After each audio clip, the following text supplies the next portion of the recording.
सभी जानते हैं कि व्यक्ति का मन बहुत चंचल होता है, यही कारण है कि मन अशांत रहता है और कई सवालों का जन्म भी अशांत मन के कारण ही होता है। यदि आप जीवन में शांति चाहते हैं तो इसके लिए जरूरी है मन को शांत करना। लेकिन मन को शांत कैसे किया जाए?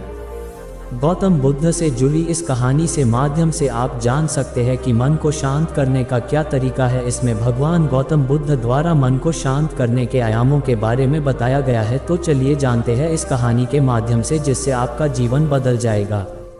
एक बार एक लड़का गौतम बुद्ध के पास जाकर कहता है, मेरे जीवन में बहुत अशांति है, कृपया करके आप मेरा मार्गदर्शन कीजिए जिससे कि मैं इस अशांति से छुटकारा पा सकूं।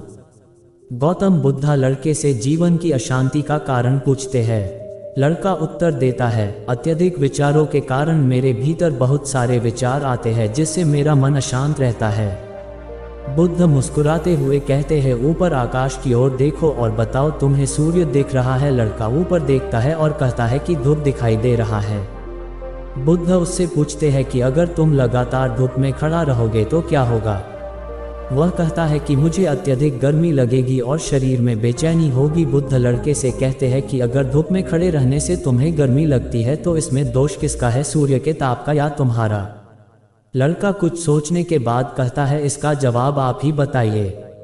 बुद्ध कहते हैं, सूर्य का काम है ताप देना और ताप का काम है गर्मी लगना, ऐसे में तो दोष तुम्हारा ही है। तुम धूप में जाकर खड़े हुए जिससे कि तुम्हें गर्मी लगी। तुम्हें अगर शीतलता चाहिए तो तुम्हें छांव में रहना होगा। ठीक इसी तरह चंचल मन का भी स्वभाव होता है, विचारों और भावनाओं को जागृत करना। विचार क्षण भर के लिए होते हैं, लेकिन विचार से पैदा हुई भावना देर तक टिकी रहती है। लेकिन ये अगर तुम्हें निर्णय लेना है कि तुम्हें विचार और भावनाओं के साथ चलना है या अलग दिशा बनानी है। बुद्ध कहते, मन को शांत करने के लिए तन के आयाम पर काम करना सबसे आसान तरीका है। शरीर के स्तर पर हमारी कर्मेंद्रिया और ज्ञानेंद्रिया है। कर्मेंद्रिया कर्म और ज्ञानेंद्रिया ज्ञान से जुड़ी होती है। इससे हम अपनी संवेदनशीलता को बढ़ा सकते हैं, यानी हम जो भी काम करें उसे आनंद के साथ करें। मन के आयाम से हटकर तन के आयाम पर जाने से ही तुम्हारा चित्त शांत होगा।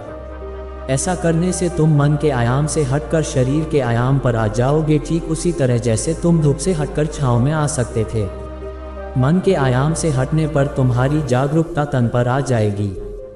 जब तुम तन के आयाम पर काम करोगे तब तुम्हारा चित्त शांत होगा। इसलिए हर काम को तन के आयाम पर करने से मन शांत हो जाता है।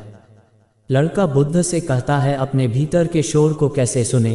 बुद्ध कहते हैं, किसी शांत स्थान पर रहकर जहाँ शांति हो तब अपनी आंखें बंद करो और मन के भीतर चल रहे शोर से हटकर भीतर के शोर को सुनने की कोशिश करो। शोर निरंतर चलता रहता है, लेकिन बाहर के शोर के कारण तुम अपने मन के भीतर चल रहे शोर को नहीं सुन पाते हो। जब तुम अपने दोनों कानों को तुम अपने हाथों से बंद कर दोगे तभी मन के शोर को सुन पाओगे। इसी तरह तुम मन के अशांति से दूर हो जाओगे और तुम्हारा मन शांत हो जाएगा। तो दोस्तों, अगर आपको महात्मा गौतम बुद्ध की इस कहानी से कुछ सीखने को मिला हो तो अपने दोस्तों के साथ इसे जरूर शेयर करें और कमेंट में लिखिए कि आपको कौन सी बात सबसे ज़्यादा पसंद आई। और हमारे साथ जुड़े रहने के लिए चैनल को सब्सक्राइब जरूर करें। मिलते हैं अगली वीडियो में। नमो बुद्धाय।